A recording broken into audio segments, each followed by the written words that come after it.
All right. It looks like we're live. How's everybody doing tonight? It's the end of August 2025. I wasn't really sure what to do with the stream tonight, but hey, we hit and then we dropped a couple, and then we're right almost at 190 new subscribers added for the month. I think we dropped down to 189 right before this went live.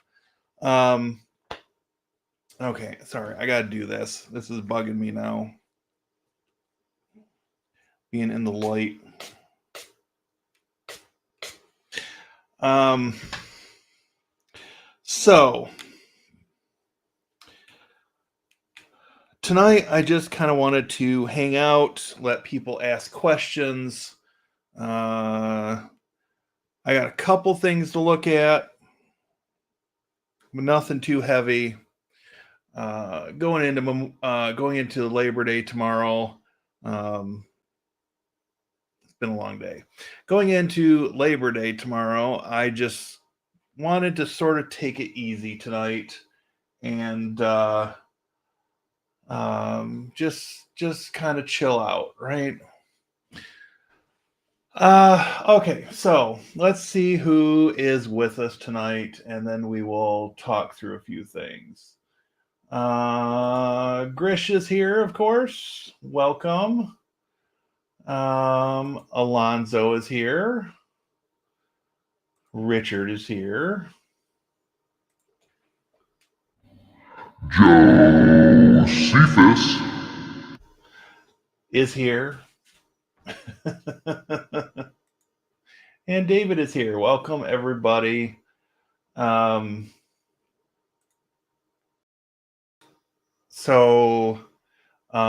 I am wearing my Hack the Planet t-shirt. In September, we will be getting a 30th anniversary edition of the 1995 cult classic Hackers. Which, cheesy as it may be today, cheesy as it was in 1995, it did still have a very young Angelina Jolie in it before she was, tainted by Billy Bob.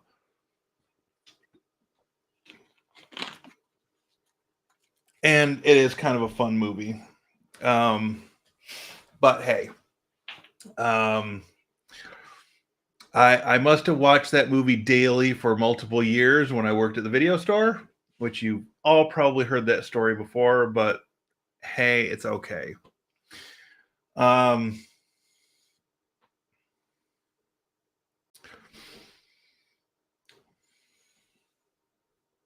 Sorry, that just triggered a bad memory of the video store.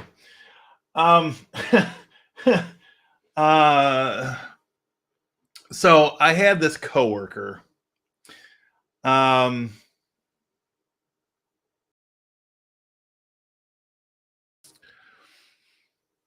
had this coworker, and he thought he was big snot, right? And because I watched this movie as frequently as I did, and it was the 90s, and so people's full credit card numbers were still printed on receipts. Yay, security in the 90s. So this little punk, fill in the blank here, decided to take and copy down credit card numbers from the receipts. And then he proceeded to buy himself subscriptions to, shall we say, websites that would make your preacher blush, and leave it at that. And then tried to point the finger on me because I watched the movie Hackers. The place he screwed up is that my card was one of the cards he copied.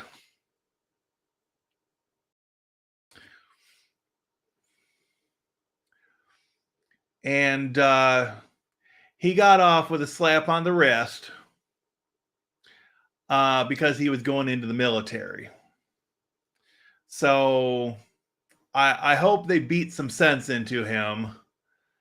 Or,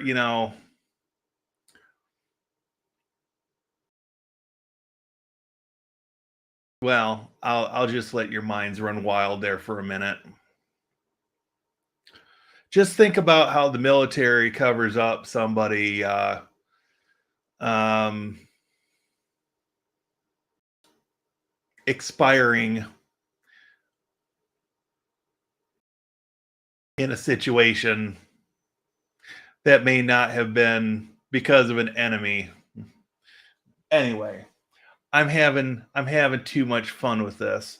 So I'm going to stop myself here and see what people are saying in the chat.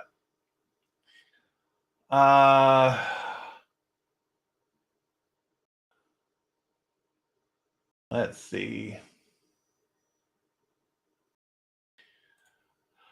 Indiana Cornbread Nerd, hello and welcome. Good to see you again. Got my second Starlink dish mounted today. The other one is the mini portable. Nice. So is this one on your house or is it on the studio or where did you mount it, if you don't mind saying? Yes, risk is going to change everything.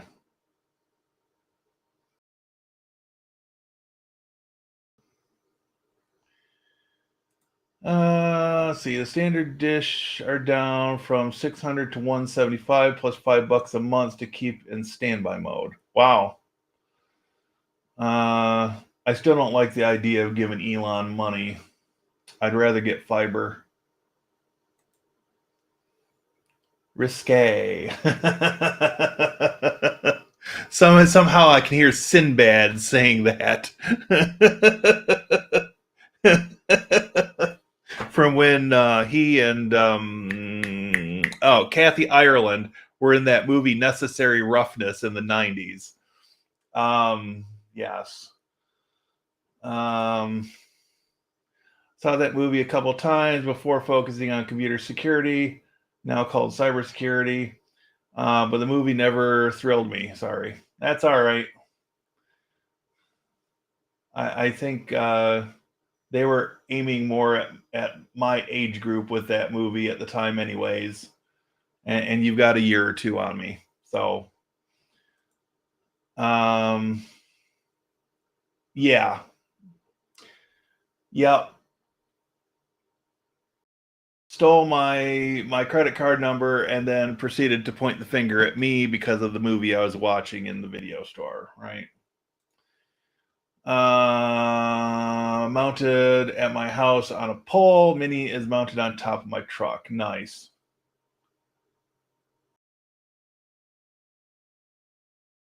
I mean, every big ISP company probably has worse people. Yeah, but they aren't all in the news all the time.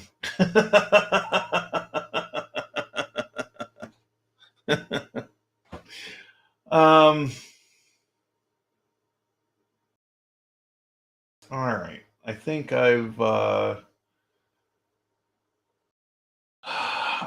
I've covered everything in chat. So, I'm going to take a look at something here real quick.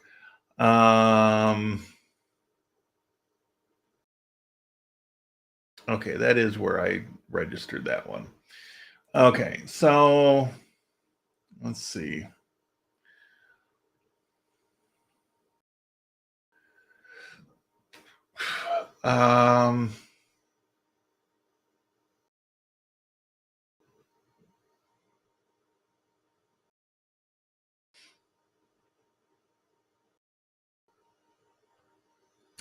All right, so let's bring this up on screen. Entire screen, this one, share. We'll turn this off. And we'll share this and put myself up here. Okay, so I got it in my head to buy a couple of domains for a couple of projects I want to work on. Um, I don't know if they'll turn into actual websites or if I'll use them for other things. I haven't decided yet. But as you all know, I've been capitalizing on my last name. So I thought like it or not .xyz would be a good domain to um, register, and for $1 for the first year, can't complain about that.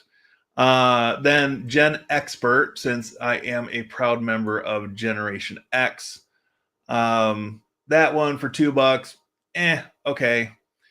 And then I'm debating on like my .tube, because I already own like my .video, so I'm torn on that one. But at $21, I'm almost tempted to let it go. So I do kind of want to search here and see if there are any other like it or not domains that I might want to snatch up. Definitely nothing at the $51 a year price. Oh, renews at $2,000. Screw that. um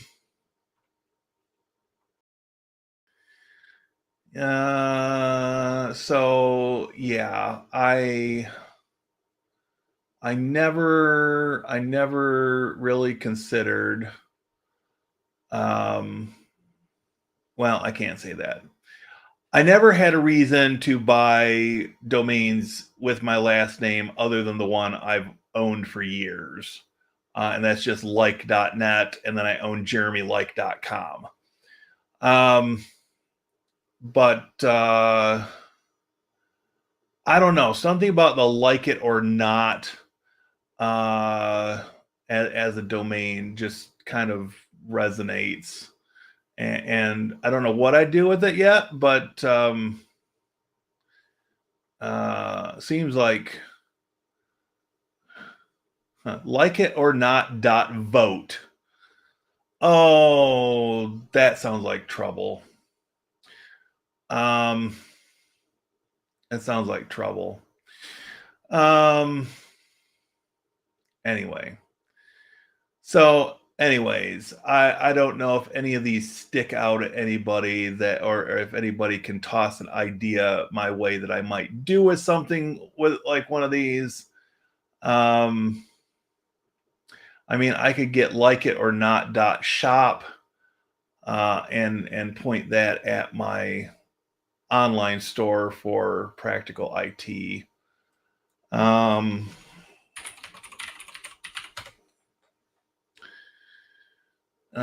Practical IT, speaking of which, a lot of these are registered already.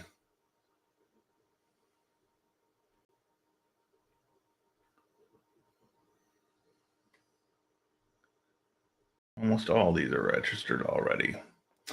Well, what if we do practical -IT?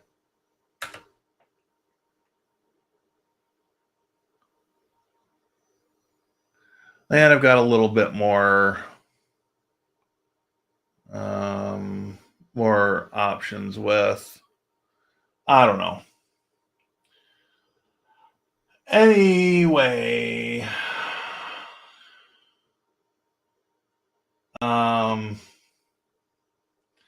I'll take that down for the moment. I will just put myself back up. Dun dun dun.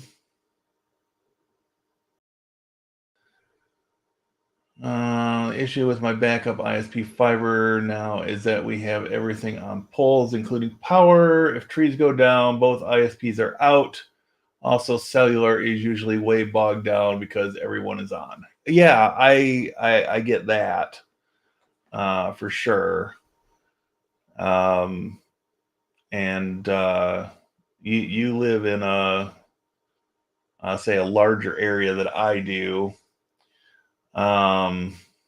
So it'd be even worse here, because we don't have as many as many options for. I mean, cellular would be worse here because we don't have as many options for ISPs, especially the further outside of a city or village or town you go. Yeah, their phones.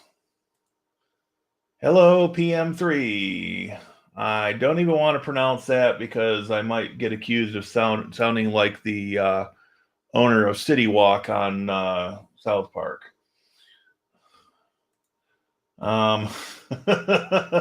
If you know, you know.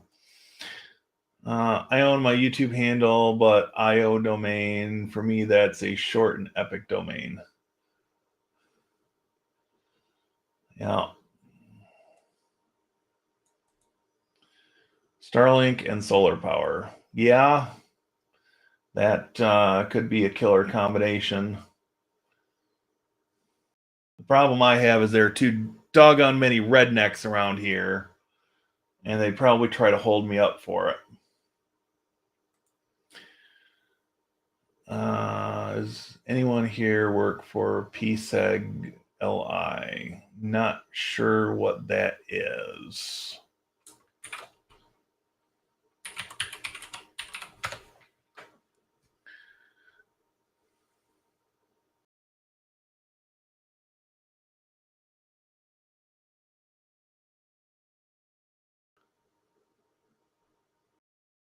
Ah, it's a Long Island thing. I should have guessed. Being in Michigan, no, I do not.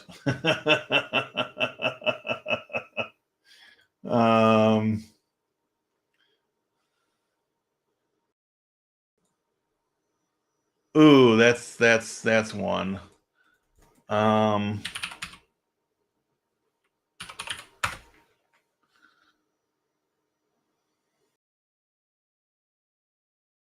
That is available. Haha.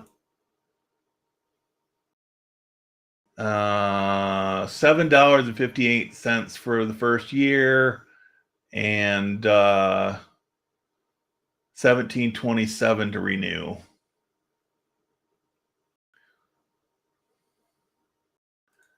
All right, I'm gonna snatch that up while I've got the chance.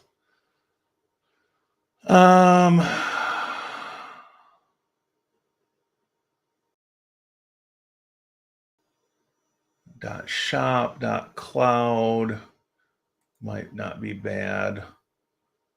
I'll have to figure out which ones of these I want to actually get. .online is only $2 for the first year.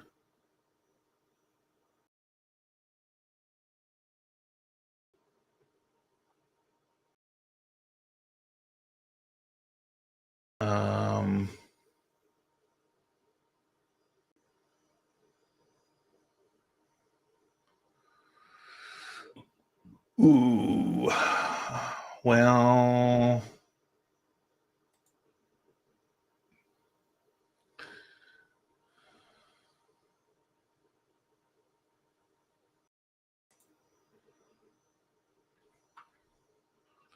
okay, so hopefully that will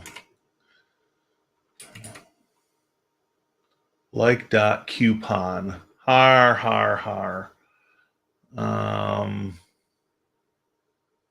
.digital is a domain. Okay. There we go. I could do like.beer and then run a website at i.like.beer.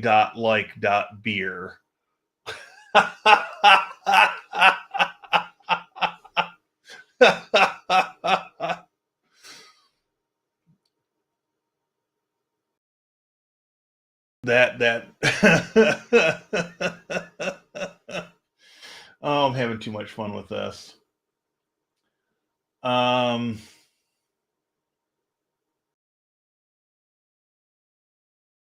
lucky my fiber is underground. Yeah, they were doing fiber local here, at least the main long runs of it were underground, but I think once they got into the village limits, I think they put it up on the poles, unfortunately. Um, oh, local power company. Local power monopoly. Gotcha. We still pay monthly surcharge for a nuclear power plant that was built in the 80s but never opened. Oh, aren't you lucky?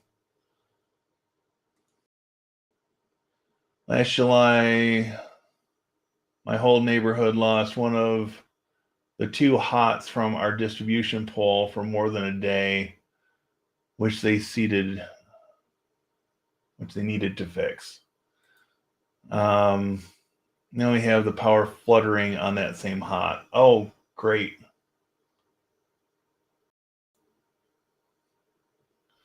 Yeah. Like.food.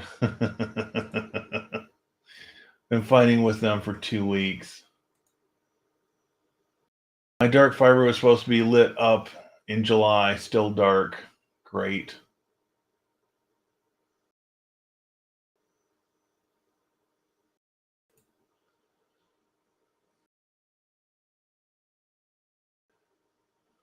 Should grab LEIKL.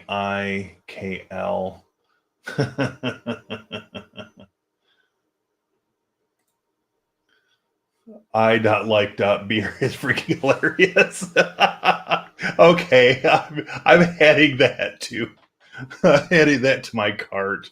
I'll get rid of the one that's $20 for the first year. I don't know what I'm going to do with these domains, but I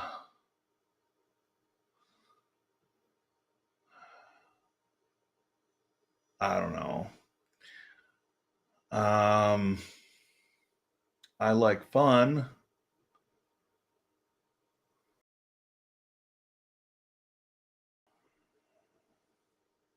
I mean, I've got a unique enough name, I suppose, that I may as well get some of these registered and hoard them in case, some. Um, I could do like Wang and do it as a tribute to Wang Computers. Um, like DIY, like directory.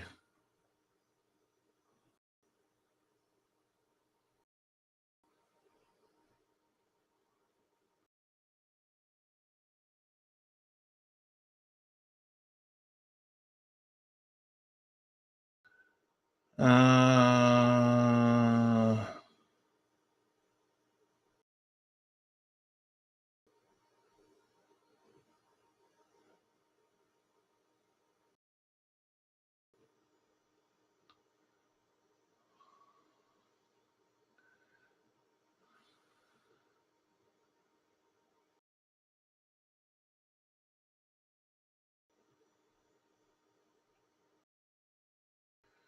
well, I don't know what of these other ones.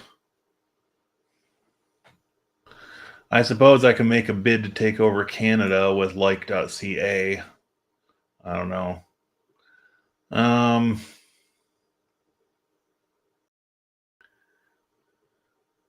So I actually did have one side of the family that came from Europe into Canada first before they crossed into the US. So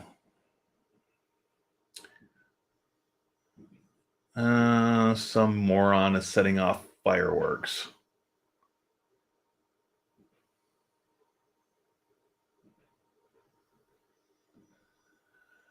All right. Well, we might come back to this.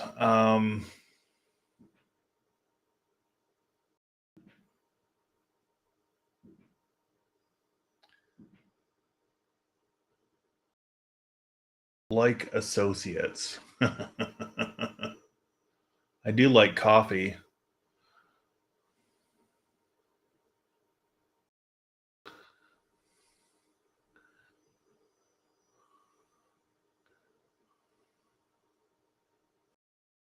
That would be fun. All right, let's see. le.ik.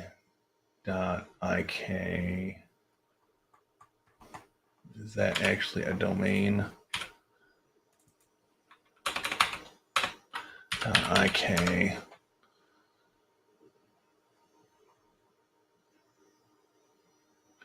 Oh, now that is that is interesting. There are no refunds on handshake names. What the heck is a handshake name? Handshake is an experimental and permissionless naming protocol that uses blockchain technology to create a decentralized root zone, as opposed to a centralized root zone regulated by ICANN. Very interesting. Handshake.org. I've seen this mentioned at least once. Decentralized naming and certificate authority. Okay, this is interesting. Who the heck is this?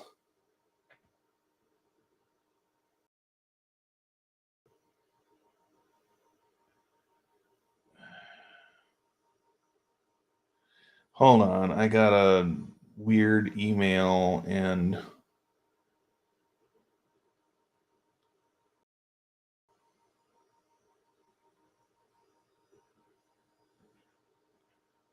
I have no freaking clue who Lisa Schaefer is.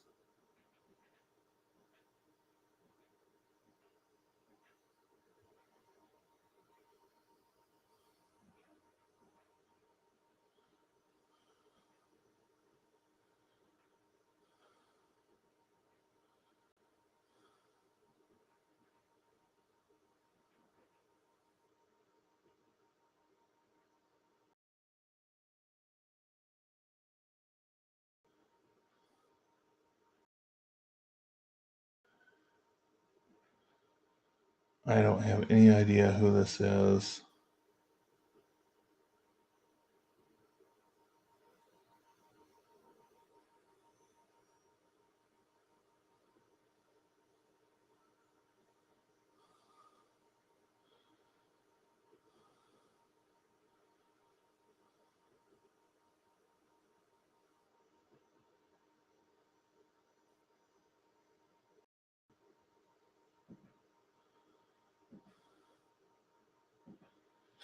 Oh, I know what that is. Okay.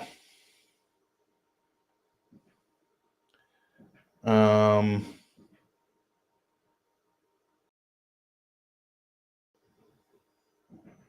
I'm pretty sure I know what that is. All right. Just weird the timing of it.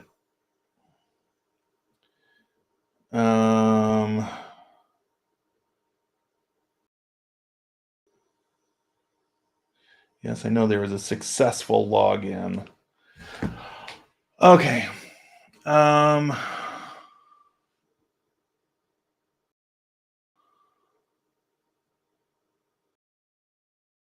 This is interesting. I'm actually tempted to do this and get on the bandwagon early.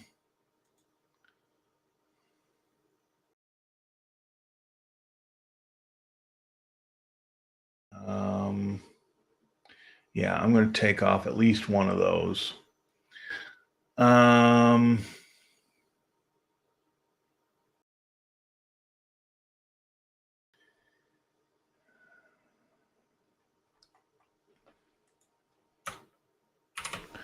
I do this,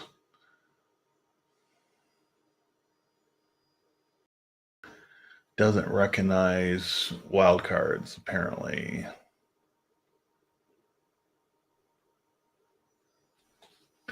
Okay. Sure. Craft Computing might buy that one. Yeah. Yeah.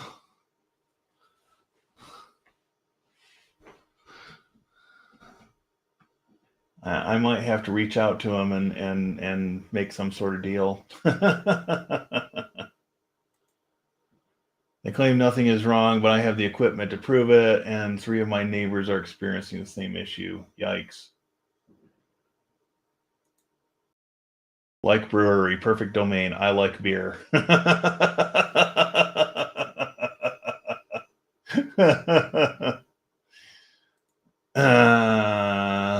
We get lucky. We get to pay a surcharge for a coal plant that will power Canada. Oh, good.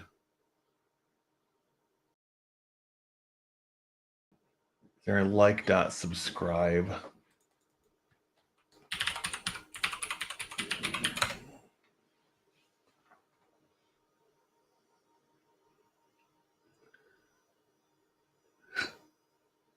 Does not appear that there is.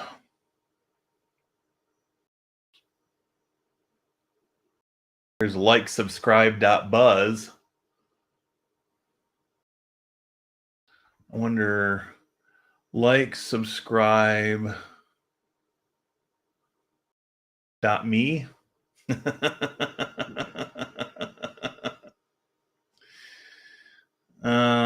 See what a little success on YouTube in a month's time will do to you. I get these thoughts, and you know, then I start doing crazy stuff.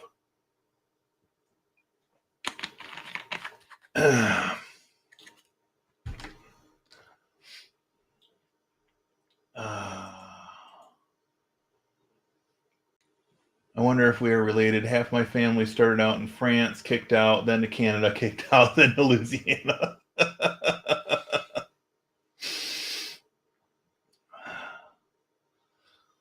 So on my mother's side, my grandfather's family came through from England. I'm not sure where exactly they came to the U.S. at, though. Could have been through Ellis Island for all I know. But then on my mother's side, they've been in the country since the 1700s. And there's actually a family cemetery in New York State. Apparently there were that many of them. On my dad's side, his mother's side came from England through Canada into the US, and then my dad's side came from Germany and settled in Michigan. So, and I do have one. My father's mother was born in Wisconsin, so I guess I guess there's a little cheesehead in me after all, but I try not to admit that too loudly. Like, subscribe, .rip.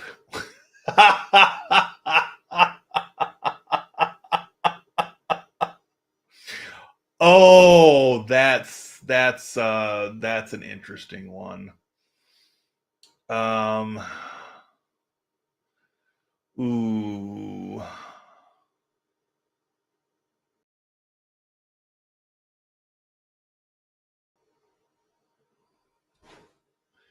These can be interesting. It's spam.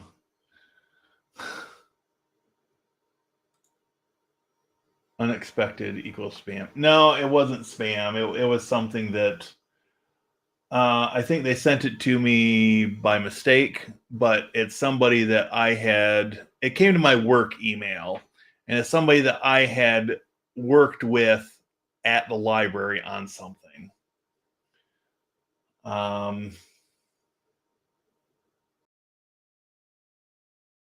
Ask her to do the needful. Not sure I know what that means, but okay. My sister that did the family tree research said that we were about to be kicked out of Louisiana by the Revolutionary War started.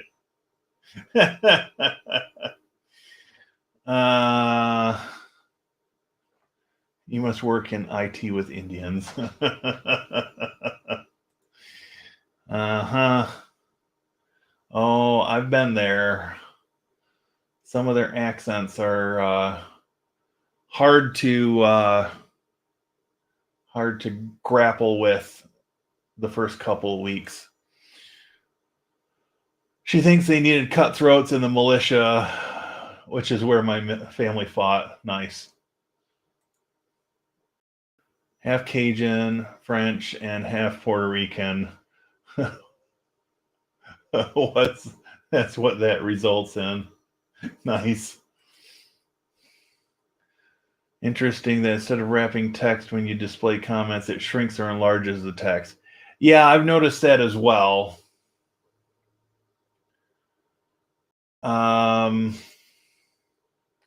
What part of New York? I don't remember that off the top of my head. Give me a second here.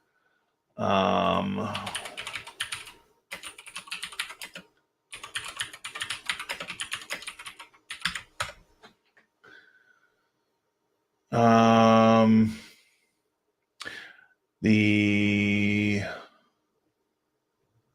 Rotterdam.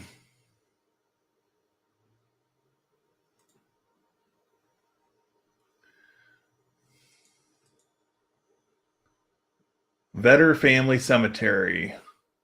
Rotterdam, Schenectady County, New York.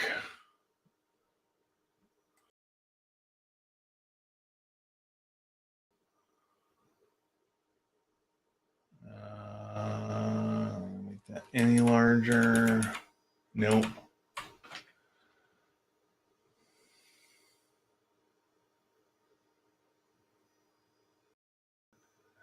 After purchasing this site from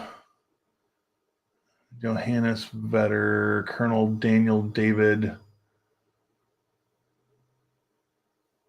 Schermerhorn Campbell replaced the frame with a 26-room mansion in 1832. Okay. So my mother's family has actually been in the country since the 1600s, if this is to be believed. So yeah, very interesting stuff, right?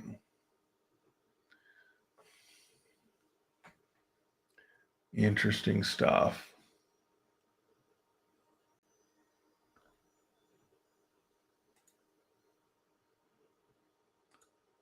Yeah, there's no way I'm going to be able to read anything off from those. They needed a zoom lens to cut in tight on those headstones. And considering these were taken in 2012, I don't think they likely had the equipment to do that. Oh well. Maybe one day I'll make it to New York and I'll be able to see that in person. Anyway, let's hide this from the stream. On my mom's side, a lot are buried in Cade Cove in the Tennessee Smoky Mountain National Park. Interesting. I've got a friend that doesn't live far from the Smokies in Tennessee now. Two of my uncles fought against the Germans in World War II. One earned a DSC.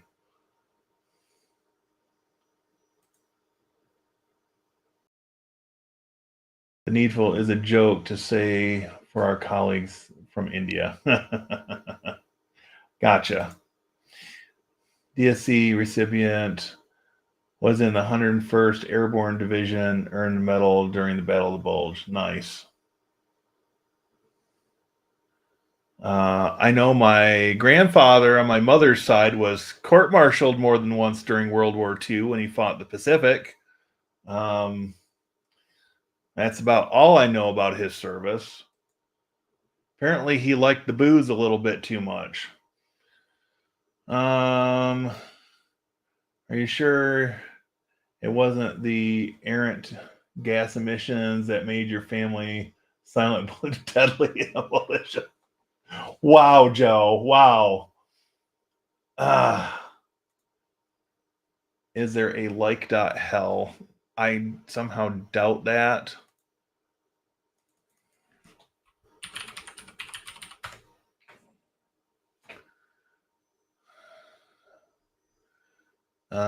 No, there does not appear to be any match for that.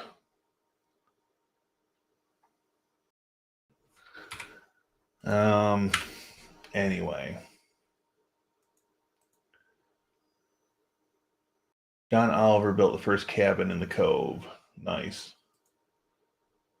My great-grandpa was in Buchenwald concentration camp. Wow.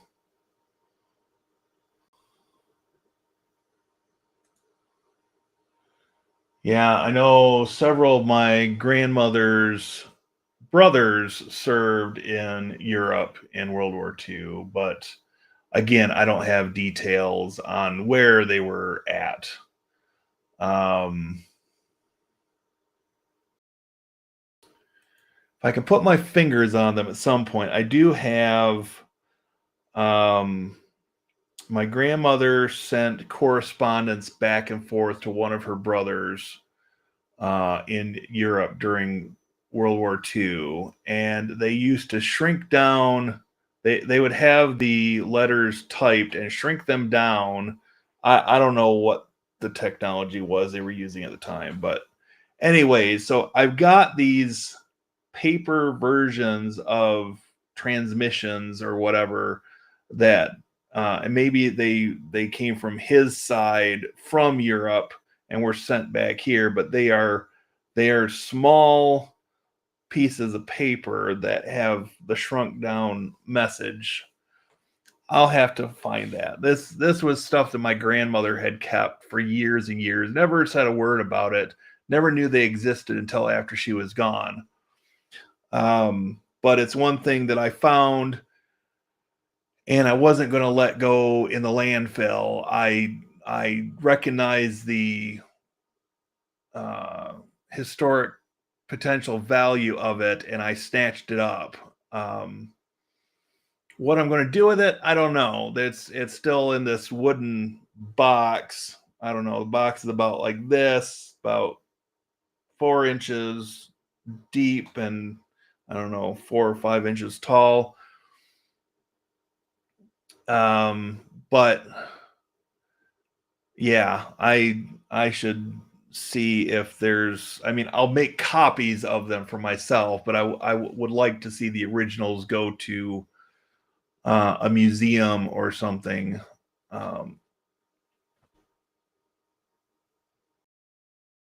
So that they don't, when I'm gone, they don't end up in a landfill or whatever. My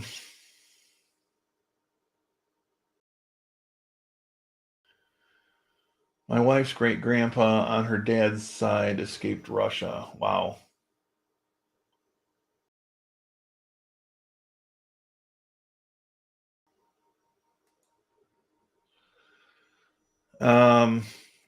All right. So what did I have to show tonight? We've been at this for 49 minutes, so hey, it's all good. I got, since I'm trying to finish up this networking project, I got some labeling stuff. If I can figure out where these open from. And so what these are, something a little different than I've used before, but these are They're Velcro, and you can fold them around your wires, but they've also got a flat spot on them. I don't know if that's going to focus where the damn. Anyways, it's got enough of a flat surface on here that I can take my Brother P-Touch and make a label for it and stick on cables.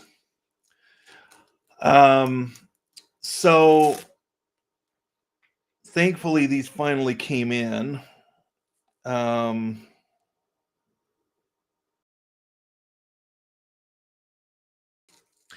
So there are, I think, 5 each of several different colors. And I thought they were kind of neat. Something a little different. Makes them reusable. Because I can put the labels on, take the labels off. I don't really like the idea of writing on them with a Sharpie, but in a pinch, I suppose you could do that as well.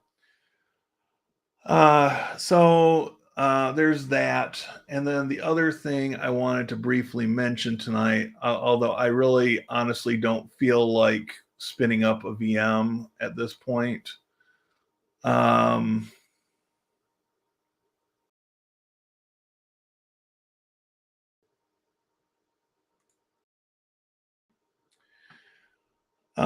So there is a new version of Homebox available.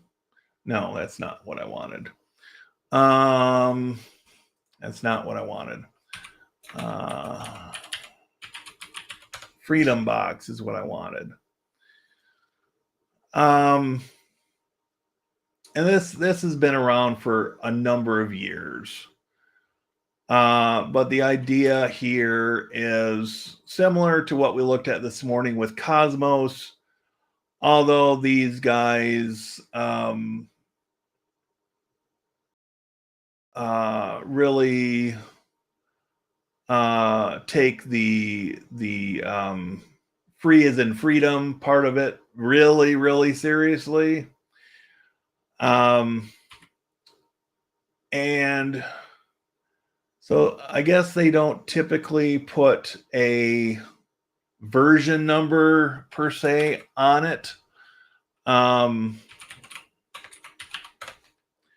But it came up in the DistroBox feed today when I was reading up on the stuff for Midweek News. Excuse me. So this is a Debian-based Linux distribution for private servers with a web-based configuration utility. This is the version based on Debian 13 Trixie. So the distribution's releases don't have version numbers, so they took the liberty of using the date of the release as its version. So anyway, maybe not the prettiest thing, but if you really want to take privacy and lack of proprietary stuff to the next level, then Freedom Box may be worth a look. So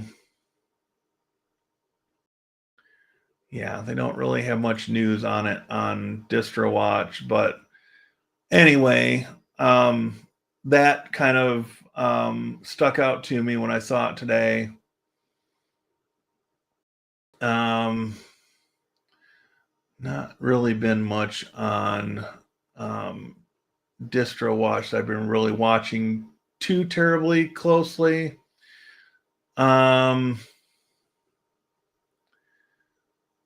But yeah, that I guess is the latest there. But hey, it's all right. We made it to the end of another month. I've got shorts for the next 2 days already scheduled and ready to release. And I think I've got enough commands to get through the first 2.5 weeks of the month. And then I've got to figure out where to go with the rest of the month for PowerShell stuff. There are multiple directions I am considering, and I've not come close to exhausting all the commands that are available. I'm just trying to be picky about which ones I demonstrate. What can easily be demonstrated in a short is what I'm trying to be mindful of.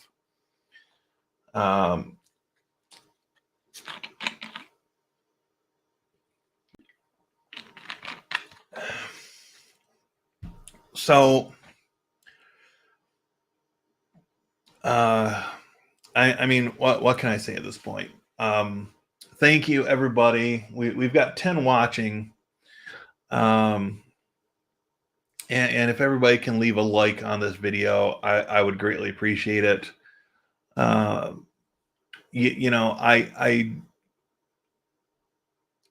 been trying to be more mindful of expressing my appreciation to everybody for your support over the years, because I've been at this YouTube thing for more than 10 years now. Well, the channel has existed for more than 10. I'll say I've been mostly serious about it for about 7 years, right?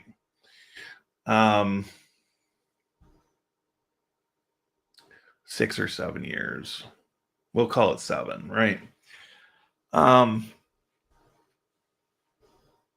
Nothing's guaranteed. I don't know where this is going. I don't know if or when my luck is going to run out with the shorts. And that's why I'm working on some long form stuff a little more diligently at this point. I've spent a good chunk of my time this weekend doing some planning, building some slides. I don't often use slides in my videos, but I'll build the slides in LibreOffice Impress and export them as a PDF, and get that recorded as part of my some of my upcoming videos. Trying to get the last of this network stuff done, at least the first phase of it, which is getting completely cut over to the new equipment and getting it more or less in its intended location. And so I made some progress on that over the long weekend. And so, I feel like things are coming together to some extent.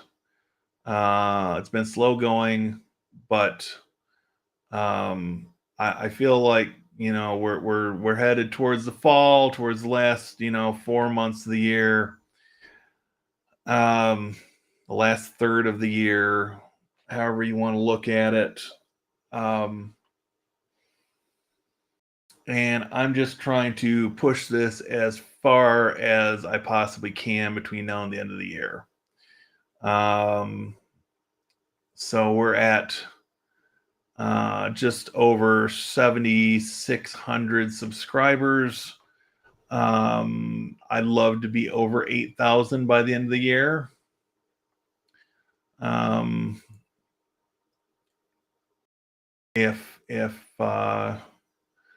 If I can do more than that, I'd be ecstatic. But I think that would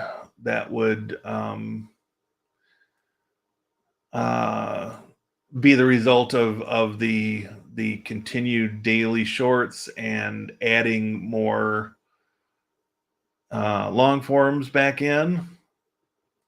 And at this point, I feel like the revenue piece is going to take care of itself. I'm going to continue diversifying some things. I am dusting off just a little bit on The Buy Me a Coffee, I've made that active again, and um, yeah, I need to take another look through um, the merchandise in my store for clothing and see if there are additional tweaks I want to make going into the fall.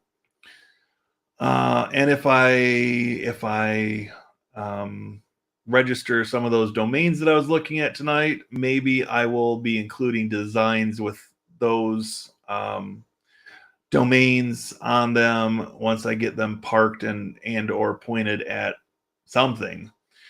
Um, I'm not sure what yet. That's the big question mark. I'm not sure what.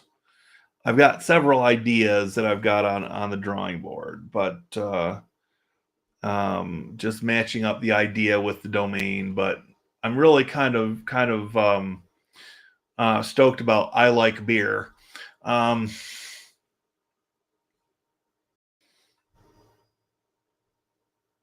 so maybe I'll have to borrow a little bit from Jeff from Craft Computing and start incorporating more beer tastings and stuff into my streams. So anyway, um,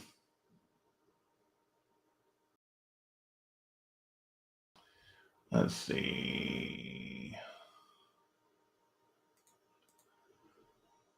Father was in the army from 37 to 45. He was supposed to be discharged after serving 4 years, but Pearl Harbor took place 2 weeks prior and he had to stay. Yeah, I believe it, and he's probably not the only one that had a similar story during that period of time. His flat feet, he spent all of World War II managing German prisoners in Louisiana. So, fun fact, apparently in the village I grew up in, there was once a pickle factory. And legend has it, but I haven't been able to find a lot of facts to back it up. But legend has it that there were German prisoners working at that pickle factory during World War II. Um, so I don't know. Started using the Nimbot labeler for cables. It's kind of nice. I've not heard of that.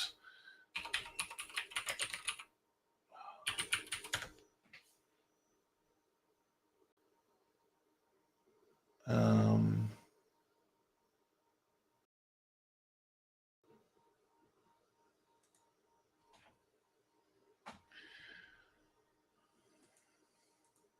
are you talking one of these? Maybe they've got other labelers. I don't know. Um, that looks similar to, but smaller than my P-Touch cube.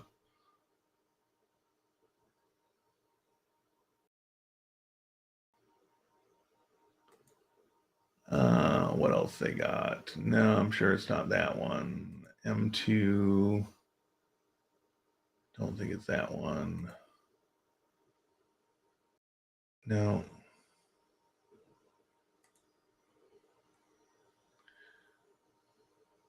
M3.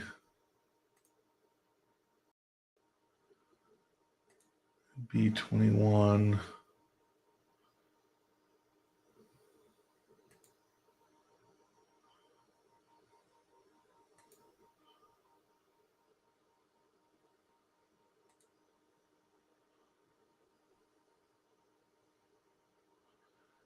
Interesting. I think I've seen this mentioned somewhere before, but um,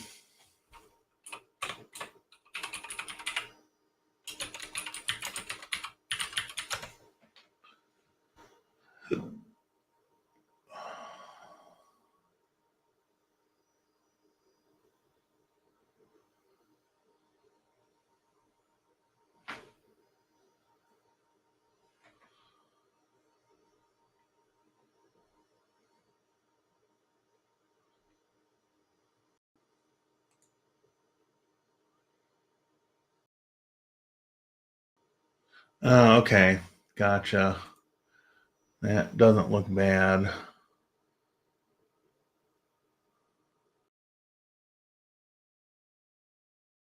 Interesting.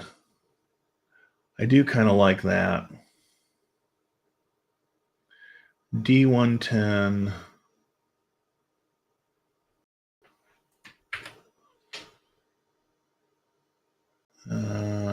That household D110 upgraded.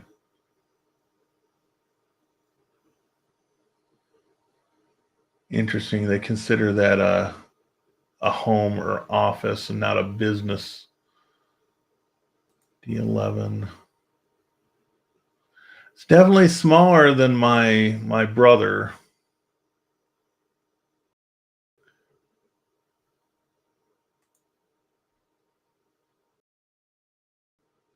The price is good. Interesting. I'll have to take a look at that a little closer. I use the Brady labeler.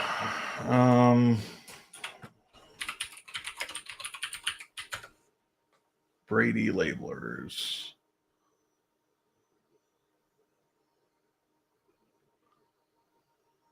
I'm guessing Datacom is what we're looking for. Yeah, I've seen these before. I haven't used one of these.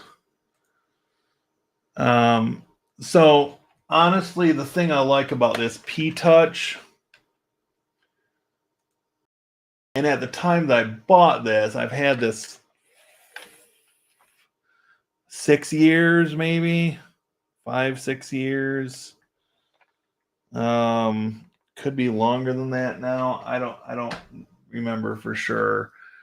When I got that, there was not another labeler that I had seen that was Bluetooth capable, so you could just type up stuff on your phone and have the machine print it.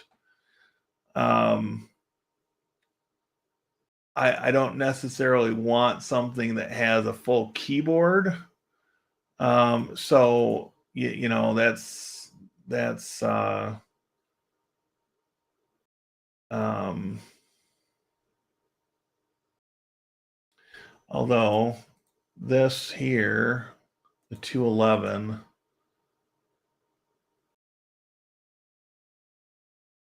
that could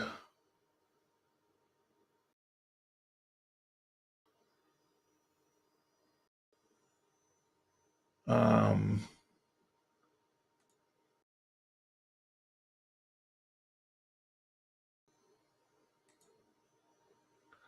that might be something down the road.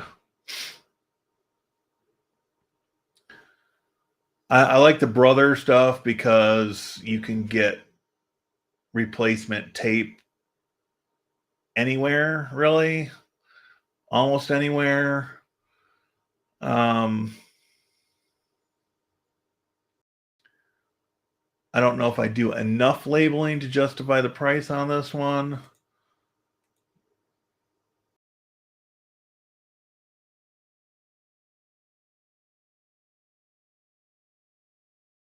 Yikes, that's even more expensive. Wow. $900. Getting into some industrial stuff down here. $3,400. I mean, that's the price of a used Honda or a Kia.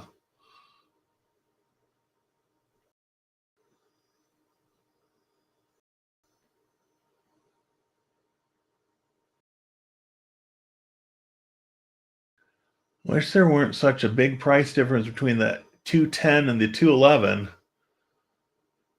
That just seems almost obscene.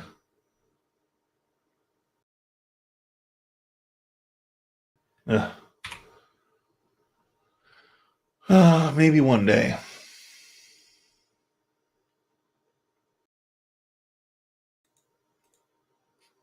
Yes, everybody, please do. Thank you, sir.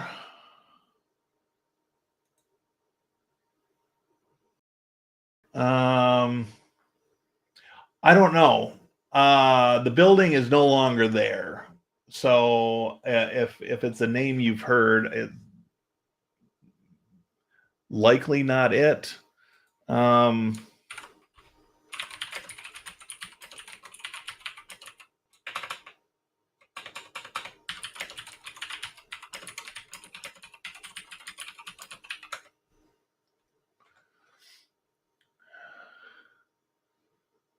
Apparently, it was the Eaton County Pickle Company.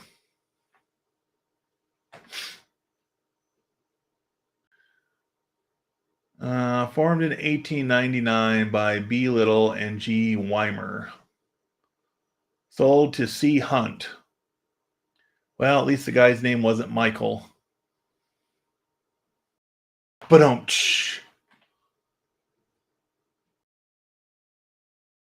and certainly he didn't go by Mike. But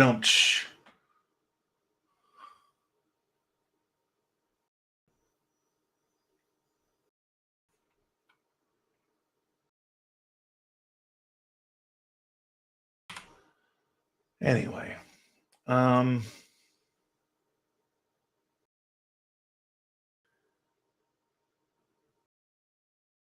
Nimbot has specific cable labels and cheap. That's it.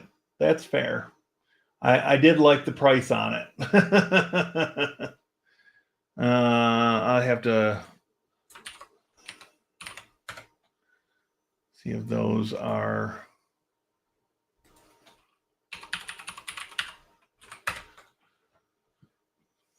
Oh, wow, $20 for the label maker on Amazon for the 110.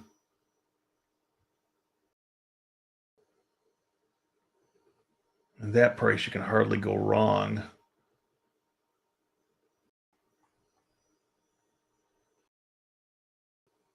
I'll have to think on that one. Thank you for the info on that one. First one in the data center, I can whip out labels with my phone. Yep. That's what I'm kind of looking for. There were a lot of German prisoners in the U.S. during World War II. Many applied for permanent residence in the U.S. after the war and were granted. Yep. I do know that.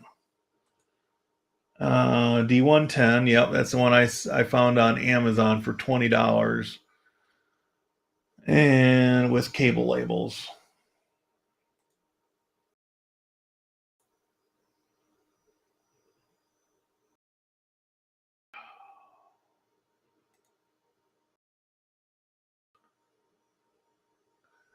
Somehow I got knocked out of Amazon.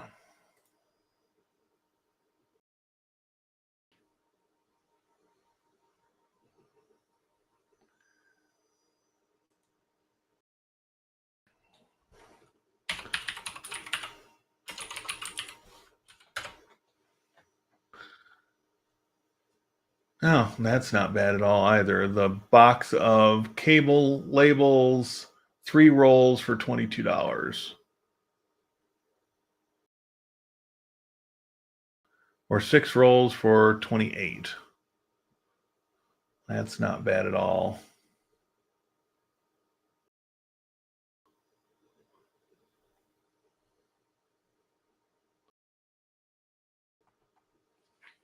Not bad at all. Yeah, I saw the color, the ones with colors. That could be pretty handy. I'm looking to do more with VLANs. Yep.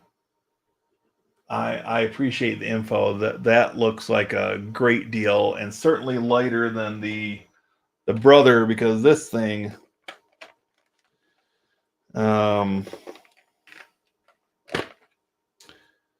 takes 6 AAA batteries to run it, which I always thought was a little excessive, but it does, of course, use the standard Brother label tape, which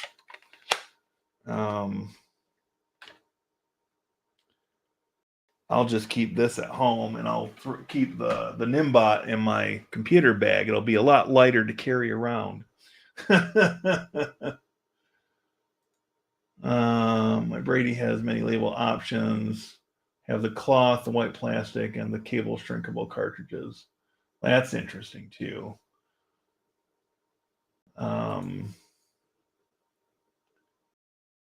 You can also add a 2-digit character that is auto incremented or decremented. That's nice.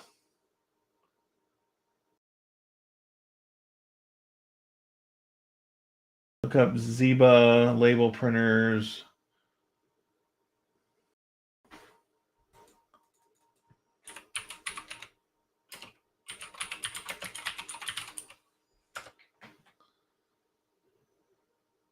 Did you miss an R in there maybe? Zebra?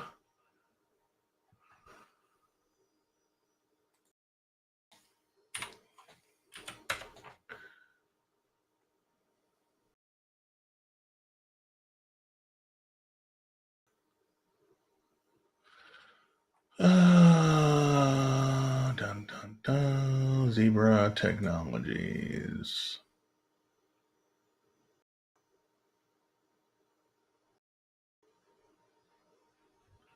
Interesting. I'll look closer at those.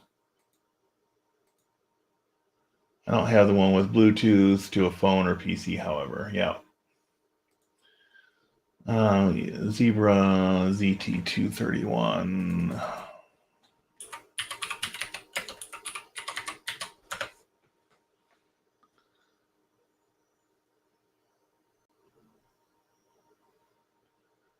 Oof. That's still got a price tag on it. $1,200.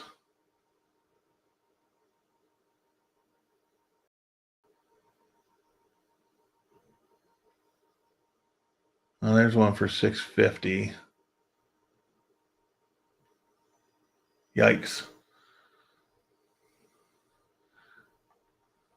Yeah, if I replace what I've got, it'll probably be the Nimbot, because that's inexpensive and appears to be a lot lighter and portable to take with me. Fortunately, there were a number of U.S. German residents in the U.S. prior to the war who decided to meet the call from Germany when war broke out. Yep, I've read about that as well.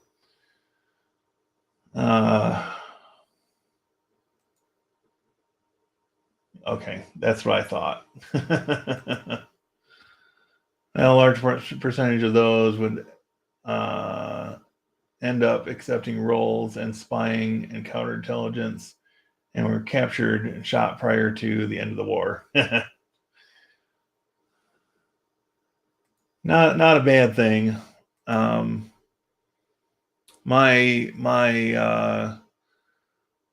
the family that came over from Germany did so before 1900, so well before World War I even. So if the people that were involved with the regime during the Second World War, especially, were captured and shot, I'm okay with that idea.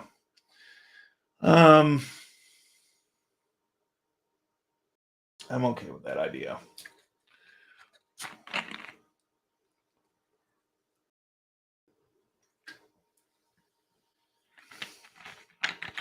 Wow. I've been yakking for an hour and 20 minutes. Can you believe that? Probably you can. Because let's see, what was I live for earlier today? I think I told Josephus that I had to go for an hour 45 tonight because this morning was I did an hour and 12 this morning, so I've got to go an hour 48 tonight to round out to a full 3 hours that I will have been live today. Just for you, Josephus.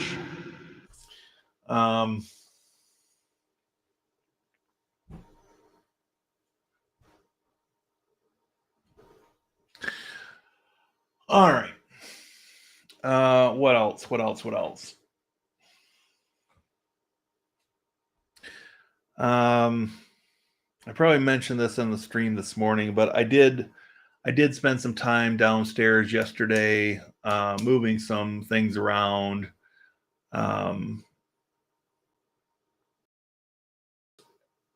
And I'm going to move my surround sound system down to the first floor because I've got access to furniture from formerly used in the funeral home that I can set up down there, and then I can think about actually entertaining people over here.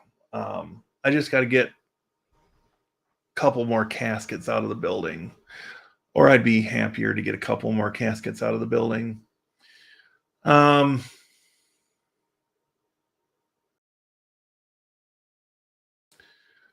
So yeah, there's that. I'm also contemplating the idea of hosting Christmas over here this year because my sister can't seem to be bothered to do it anymore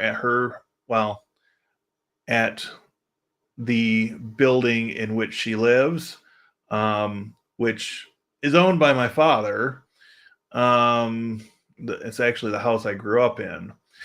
But the last 2 years, she hasn't been able to hold it there.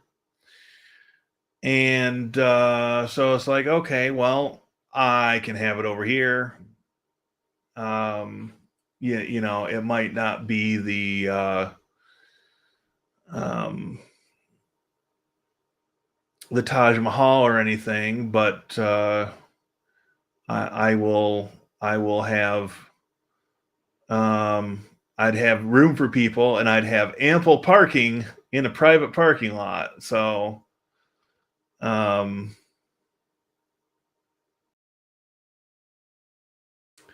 so yeah, that's kind of something I've been thinking about already.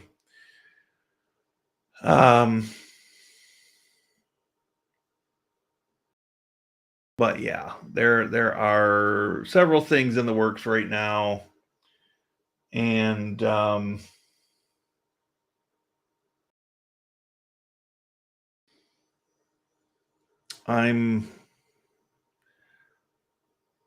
confident that 2026 is going to be a great year. Next year, we celebrate the 150th anniversary of the library, the one that I work at. And so that's going to be fun. Excuse me. We are going to be doing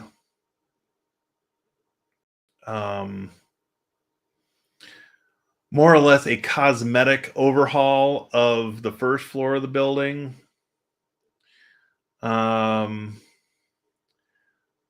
So carpet paint and revamping the staff area. There might be a few new pieces of furniture, but it's not going to be near the level that we were planning if we had been granted the millage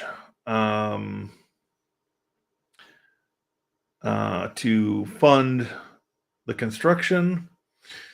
So it's like I've said, like I've called it before, it's lipstick on a pig. The building is somewhere between 140 and 150 years old, I expect. It's been multiple things over the years. The first floor at one point was a grocery store. At one point, probably in the 40s or 50s, it was a car dealership, which explains why the front of our building slants toward the road in front of us, because they used to bring cars into the building.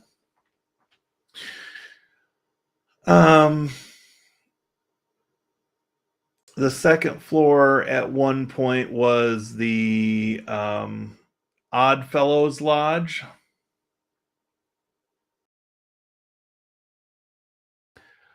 And then when the city took ownership of the building, I'm not sure if this was before or how long before the library moved into the building. But when the city took ownership of the building, at some point along the way, the second floor got used for police record storage. And when the city moved out, they left a bunch of their crap up there. So there are still pieces of files with people's names and things on them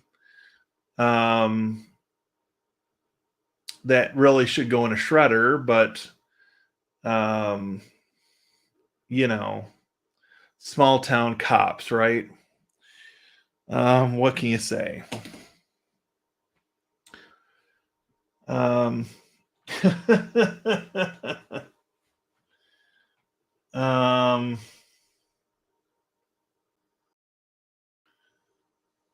Let's see.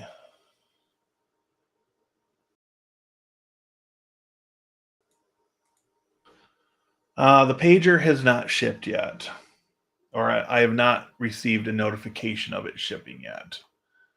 Of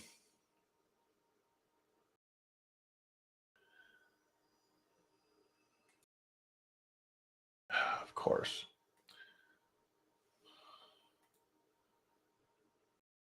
Restart the browser and everything wants you to log in again.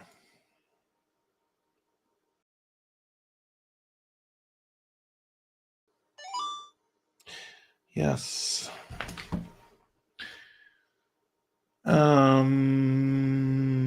No, does not seem to. There does not seem to be a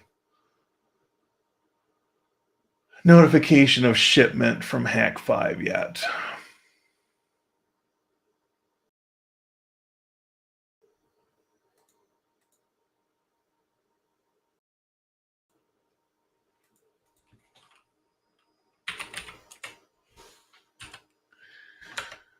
The last update was on the 18th, and Darren from Hack5 sent out a video showing off the pager interface, and links to videos of interviews that people did of him during DEF CON,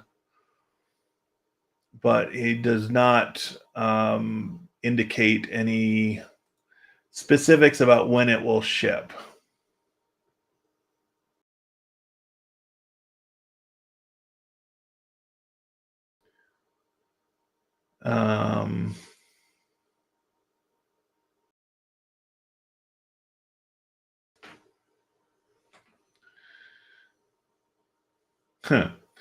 I love spam. The sender shows up as Cloud Security Center, and the email address is peterinmadrid97@gmail.com. And the other ones I love come up as payment declined as the sender with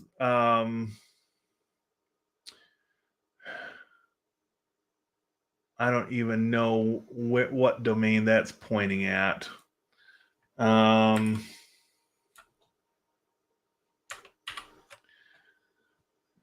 that didn't work.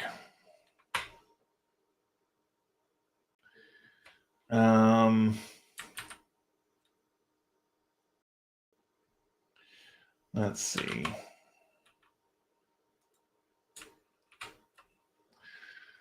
The domain on it is Cambos, CAMBOS.LAT, which I believe is Latvia.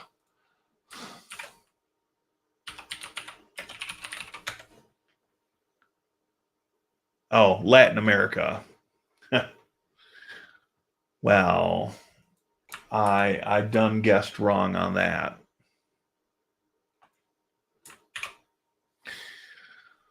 The problem is I don't do business with anybody in Latin America.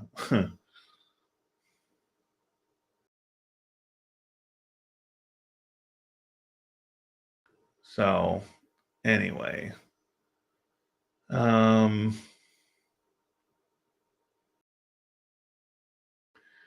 nothing else too interesting in my email.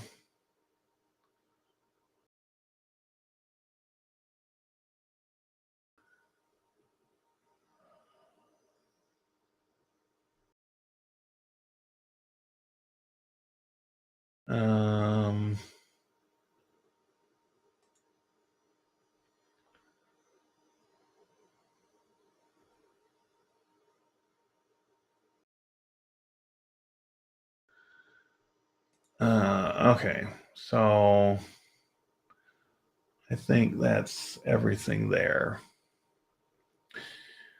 Let's see what else. What else is there to talk about?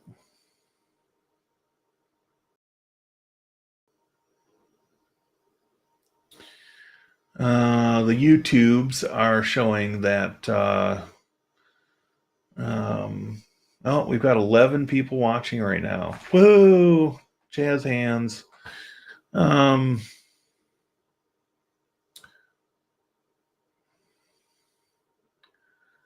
people watching right now. That's pretty good. I will take it.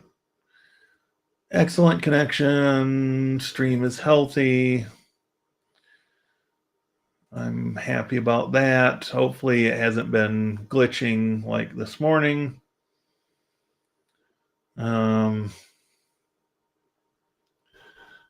So, dun, dun, dun.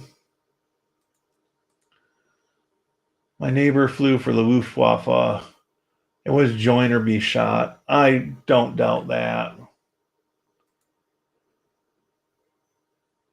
One of those who tried to escape from my father's custody had a brother who was shot for spying in France. Wow. Not too many held in the U.S. tried to escape since they were caught very quickly. I believe it.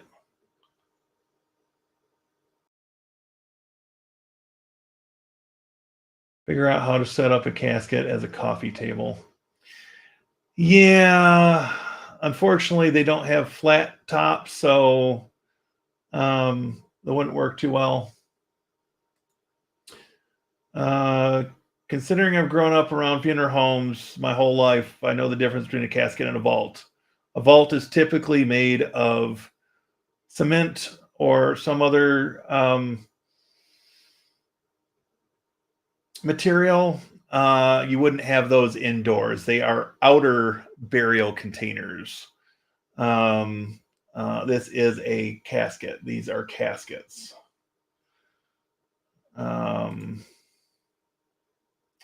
Yes. So I ordered the Hack 5 Wi-Fi Pineapple pager.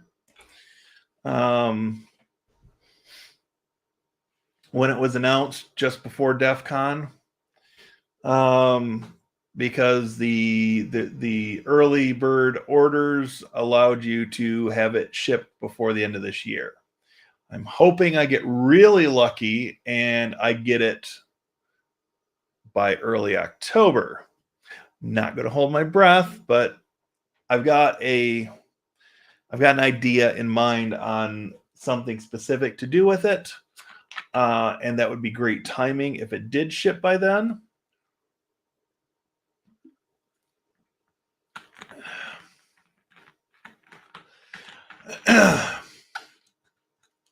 So there will be a video or two on that when I receive it. Most likely an unboxing and initial setup / updates, whatever type of thing.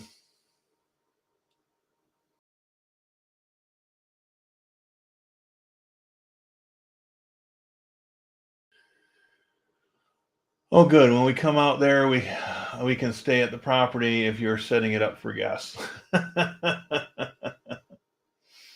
So that's the problem. There is not a shower downstairs. So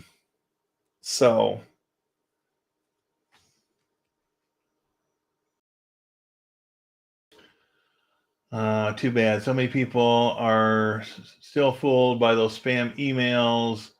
A non CISSP here, so don't come looking at me.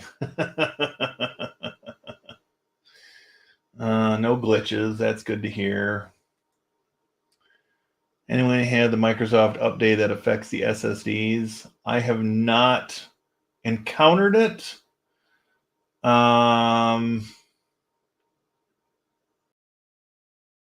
Actually, I might have encountered it. Come to think of it, I had one machine at the library claim that the disk needed to be checked, and I've just been kind of monitoring that, but I'd also been reading about this problem, so I didn't get too worried about it right off.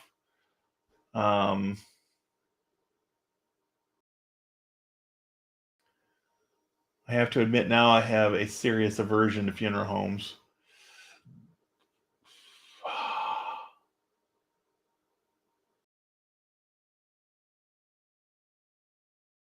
On the casket, take off the top and add plexiglass and a skeleton. That's a thought. These are higher end caskets, and yeah, that wouldn't fly. There's too much money, business money tied up into them. Goes back to when I was 5 years old. Sleep in a casket, Joe. Uh-huh. Phison and Microsoft said they can't recreate the issue. Huh. Right.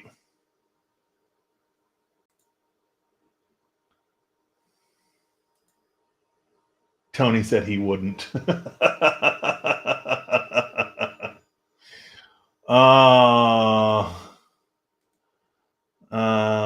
Comfortable? I don't know. I've never tried them.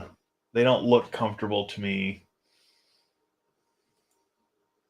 Externally comfortable. Possibly. There are a few people I know that I wouldn't mind seeing in one of those, but I shouldn't say such things on a live stream, should I?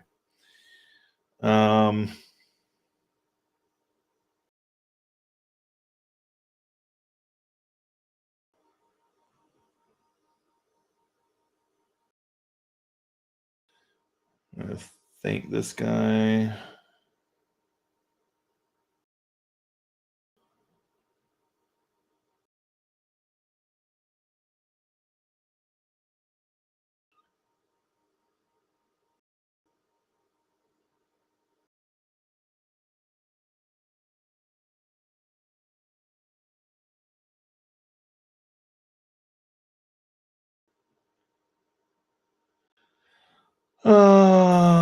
Okay. So apparently another guy saw my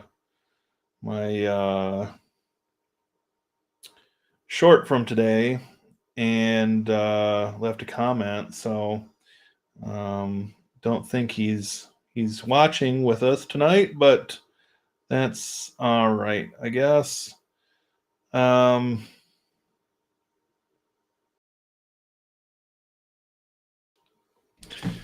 So yeah, we've got 8 minutes to go yet, and then we'll have stream for 3 hours total today, and that should make Josephus. a happy guy.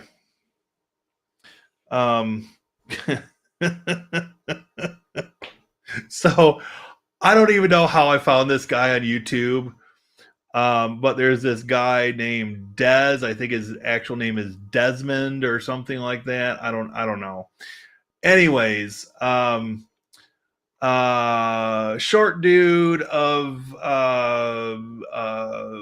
deeply melanated persuasion. And somehow he got this crazy notion to go down to Florida and hang out with rednecks. He's got some interesting videos. He's got some interesting videos. He went and met up with some white rapper that drops a particular word in some of his music. Guy from Texas, and ended up going to a rodeo called Cracker Day. And it's like, okay,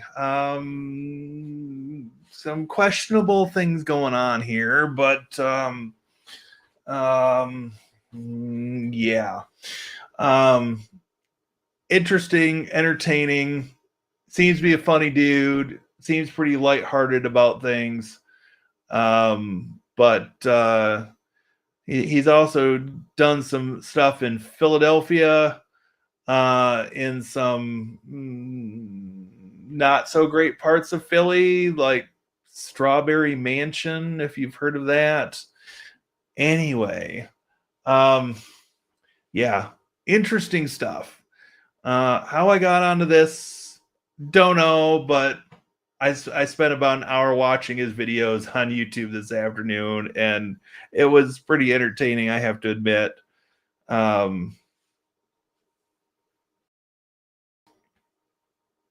He also went he went to the gathering of the Juggalos, and yeah, people were showing off their brown eye, shall we say. I mean, they would just drop their pants and show their brown eye to people, and it was a little much, but I don't know.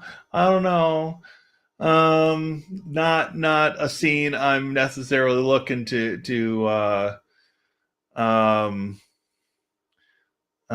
take part in. I will give them a whoop whoop, but that's about as far as I'll go.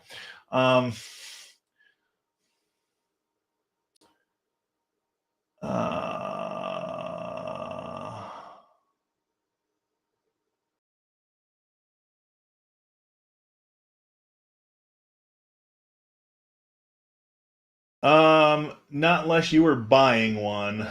I don't think my old man would approve. I would never sleep in one unless millions could be gained. Too close to reality at my age. That's fair.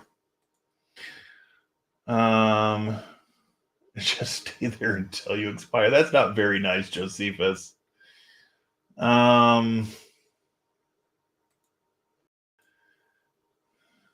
What happened at 5 years old in a funeral home?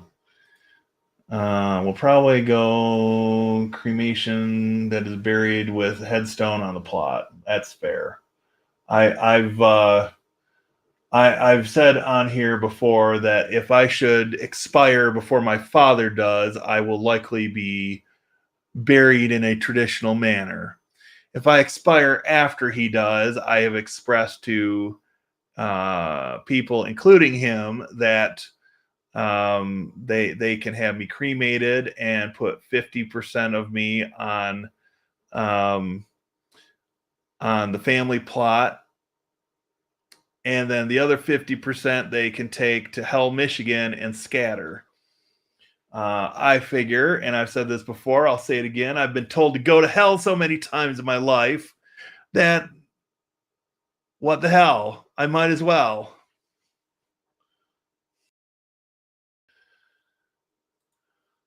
That's what my mom did. Will you ever do another 5-hour stream ever? Likely when I hit 10,000 subs. I could probably be persuaded to do so.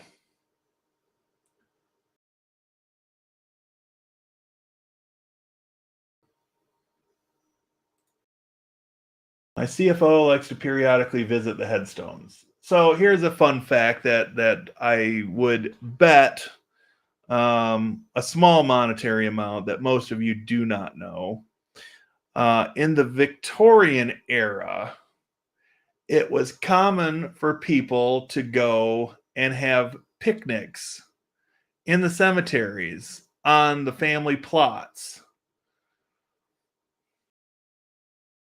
Just take that in for a moment. They would actually go have picnics in the cemeteries. Imagine that one.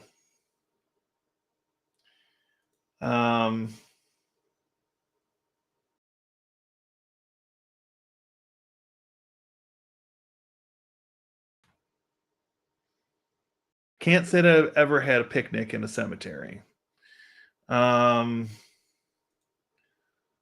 Although I've met a few freaky deaky women that would probably be up for such a thing.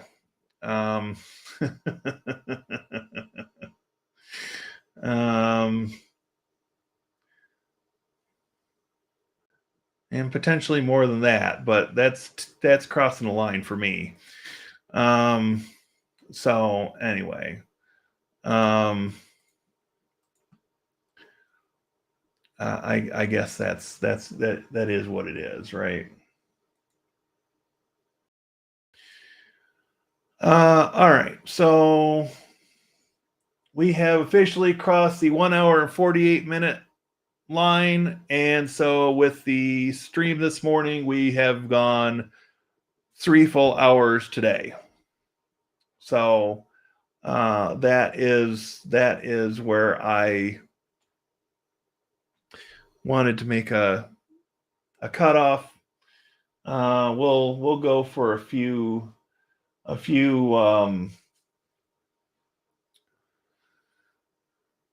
more minutes, but I'm going to wrap things up here at some point.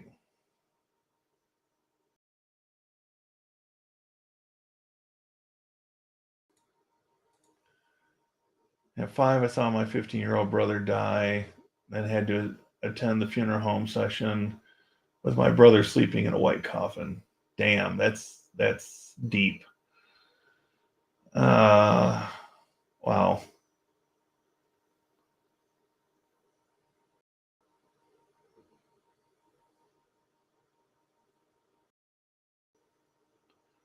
Now we need to put money in the ground with me, burn me, keep the money to the family. Yep. Mexico, they have picnics at the cemetery all the time. Yeah.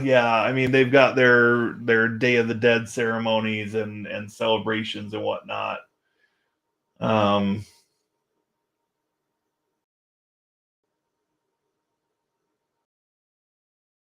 Yeah.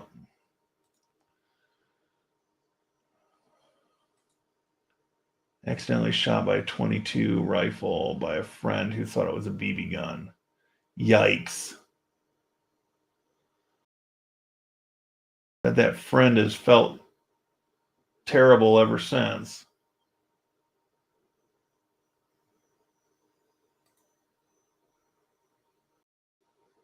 Yeah,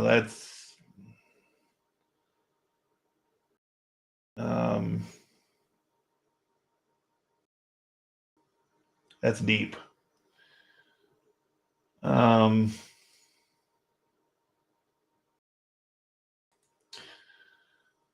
uh, I am I am thankful um, to have grown up around family members and scoutmasters who were in the military and or were lifelong hunters.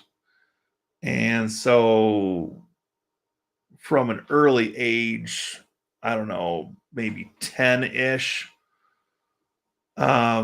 they were teaching proper handling of the pew pews. Um, and my dad's got my 22 out at his place. And oh, the guy was proud of himself. This past week he lives in a ranch style house, and in the front of this ranch style house it's a brick facade on the building, and there is a bricked in flower bed in the front under the kitchen window. Well, a woodchuck decided to go in there and dig the thing up. And so he did what he does. He got a live trap, put some apples in it, and the next day he caught himself a woodchuck. And when he went to leave, he saw the woodchuck in the live trap, and it was hissing at him and acting all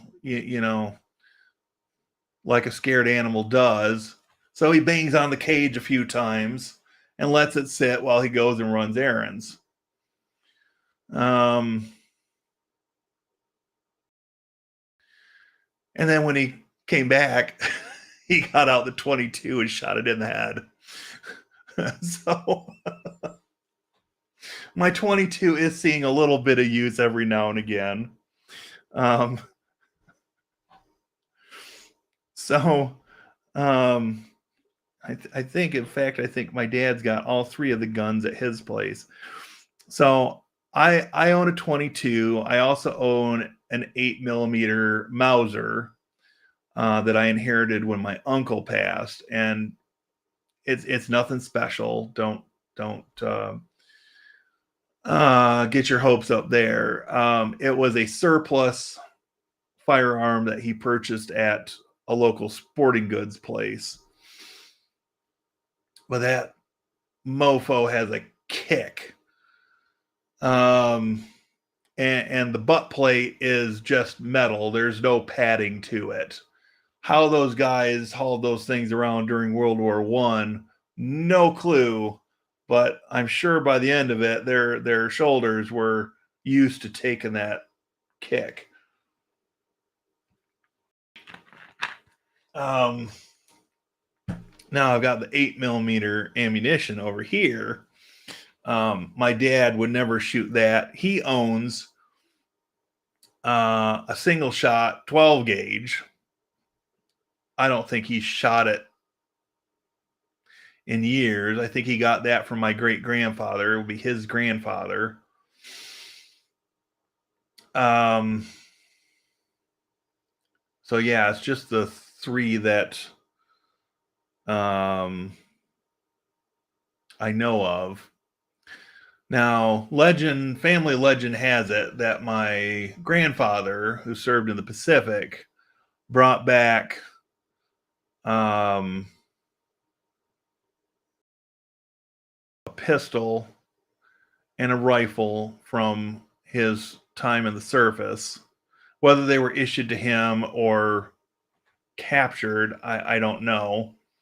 But apparently he also brought back a sword with him. I never got to see it. my suspicion is that when my uncle was hard up on cash or going through the divorce, he probably sold it. So I also never got to see my grandfather's uniform. So I don't know what happened to that. Whether my grandmother gave it away after he passed in the 70s, never saw it, never was given any information about it.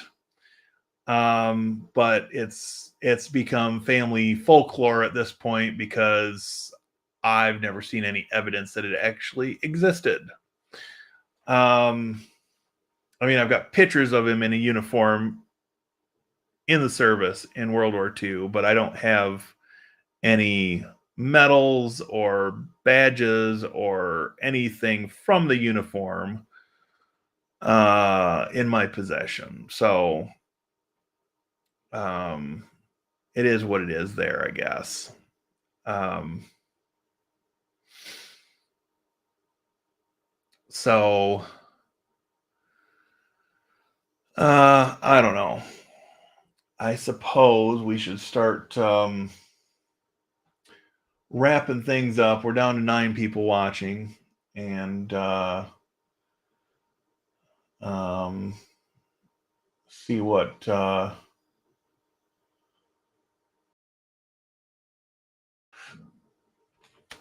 Excuse me.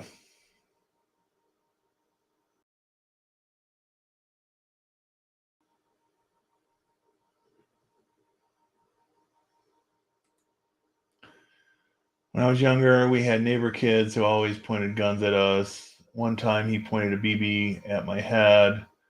I went and told his dad. His dad was a cop. Oh boy, that didn't go over very well. His friend had never been told otherwise. Wow. That's wow.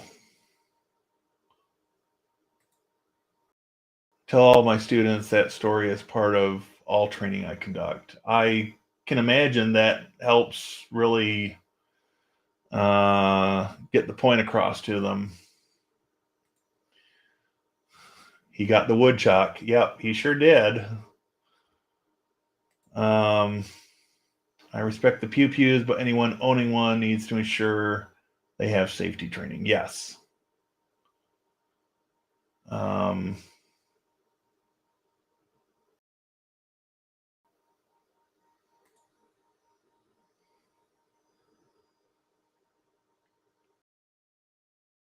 yep. People ask me how I can teach firearms to anyone after that.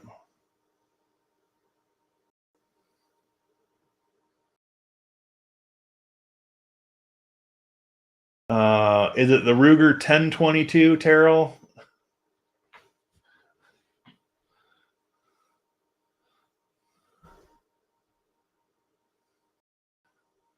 Because that's what I've got is the 1022. Um, this old Vietnam vet I used to hang out with. He was the one that guided me into getting the Ruger, and you know this was as I was getting out of high school, and you know I actually kept it at his house for a good period of time. But you know he had, oh my gosh, he had a basically an arsenal in his bedroom. Um,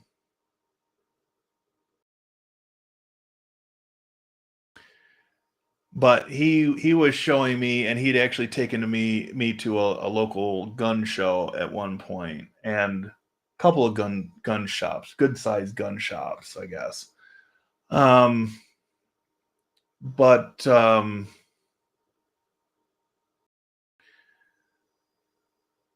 apparently there are like 30 shot banana clips that you can get for the Ruger 1022. Kind of crazy why you would want to do that. I'm not entirely sure, but they exist. Probably saying more than I should on here, but I say there's nothing I can do about making sure a friend is untrained and leads to a tragedy. Yep.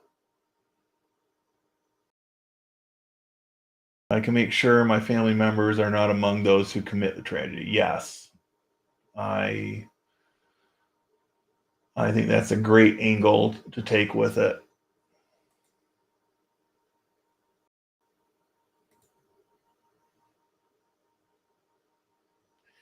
Brother left this world due to a Marlin semi-auto 1022 that could hold 15 long rifle rounds and 22 short rounds. Wow.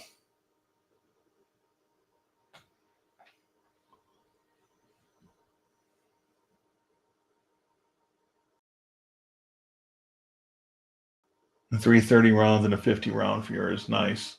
I've got two 10 round clips, the one that came with it, which has a faulty spring, and then my replacement. I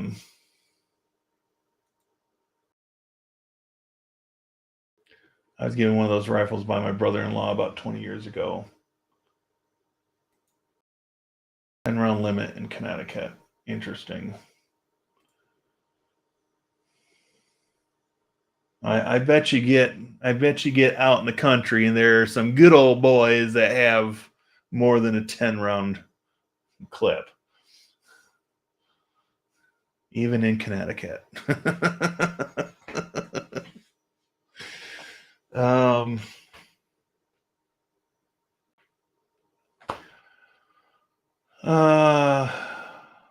Yeah. I remember the first time my late uncle had me fire a 12 gauge in the backyard of my grandmother's house. He was sure that it was going to knock me on my behind.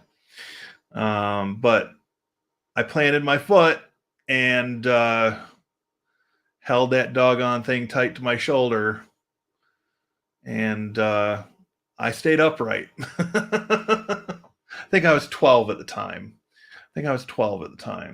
Maybe 11. I don't remember for sure, but anyway, that was one of many things that that guy, I don't know. He was something. He was something. The things I found out about him after he died, though,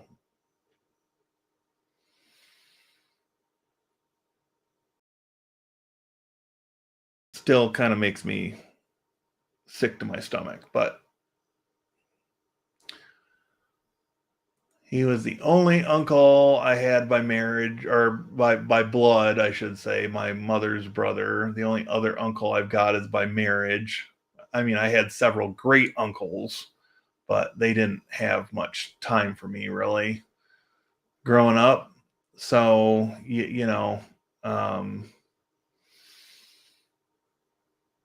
yeah, my uncle by marriage is pretty much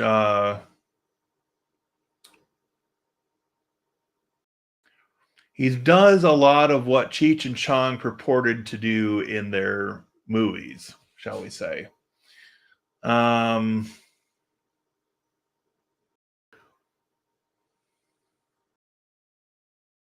So I'll leave it at that. He's a piece of work. And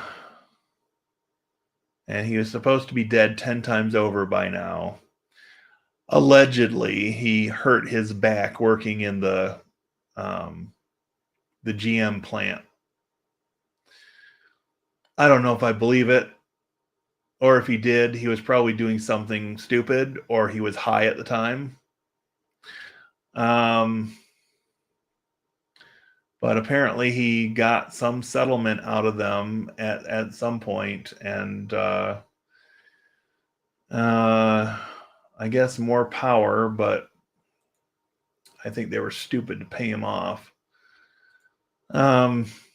Every family's got one piece of work. My family was given several on both sides, and it is what it is. Kind of makes me happy. My extended family isn't very close. So I don't know. It is what it is, right? What can you do? You can choose your friends, but you can't choose your family.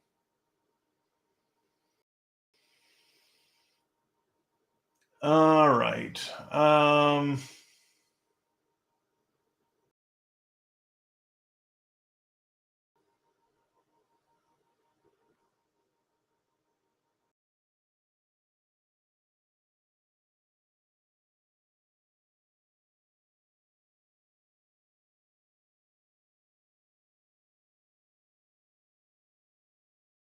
It blew up at the range due to a proof round accidentally in the ammo box when my younger son was shooting it. Yikes. Yes, just can't buy them here or go to a range with them. So it must be you got some of those prepper types up in Connecticut.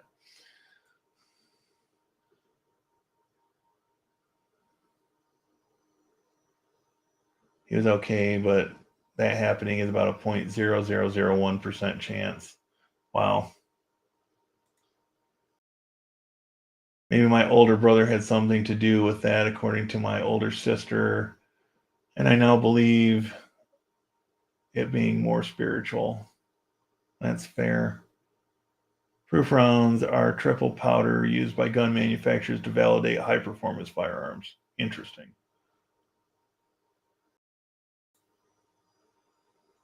Never used in low end commercial firearms. That's good to know.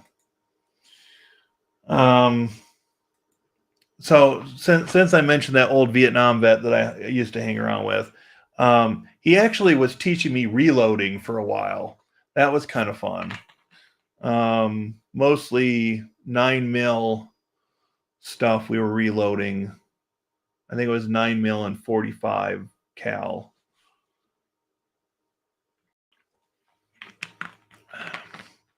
He had the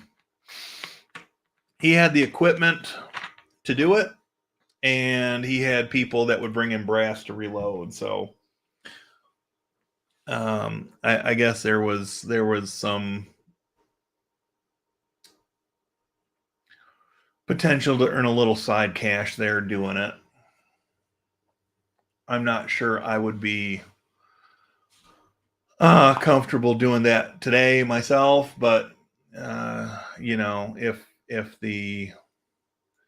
if the world turns into that kind of thing, then I may reconsider. I could dust off those skills and relearn what I've lost in the last 30 years about it, and start reloading here and there.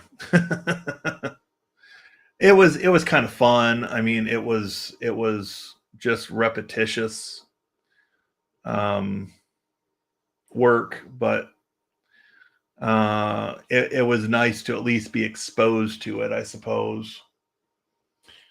Okay, I'm going to finish off these comments, and then I'm going to wrap this up. We're already to 2 hours and 10 minutes. Proof rounds. Okay, we saw that one. Never using low-end commercial firearms. Reloading is quite dangerous unless trained. Yep. My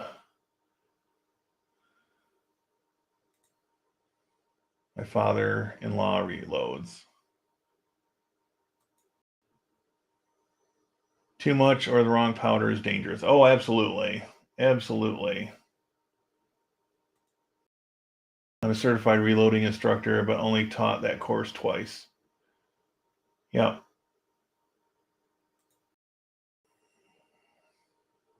Was don't put RS and PS cartridge. Yep. Those are things that I remember being talked to about years ago. There were, I will say, in closing this out tonight, since we've been kind of all over the map with this stream. There were certain advantages to hanging out with old Vietnam vets, and you know, getting exposed to a larger variety of firearms was one of them.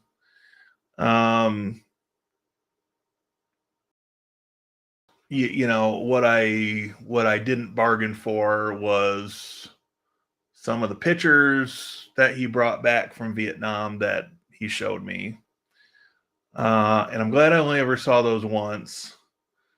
But they had quite an impact on me. And you know, in one of his lucid moments, because he was one of those guys that came back from the war and crawled in a bottle, and how he was a productive member of society for as many years as he was with that affliction, I don't have any explanation for. I also don't understand to this day how my parents let me ride around in a vehicle with him when he would drive around with an open 40 ouncer between his legs. I've still got questions. I don't think I'm ever going to get an answer. The old Vietnam vet and his wife are both dead now, and my mother's gone, and my father still seems oblivious to the whole scenario. So it is what it is. We've all got our moments, right?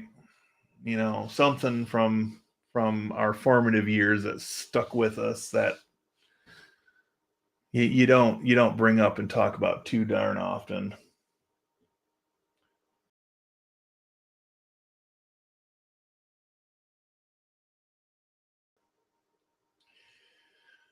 Dun, dun, dun. Insurance companies will not insure reloading training activities as a result. I don't doubt that. When I competed, I reloaded, but only to increase my ammo accuracy. Nice. All right, everybody. It's been 2 hours and almost 14 minutes. I'm going to let everybody get some sleep. Have a wonderful Labor Day off tomorrow for most of you. Yes, I know every day is a day off for those of you who are retired, right?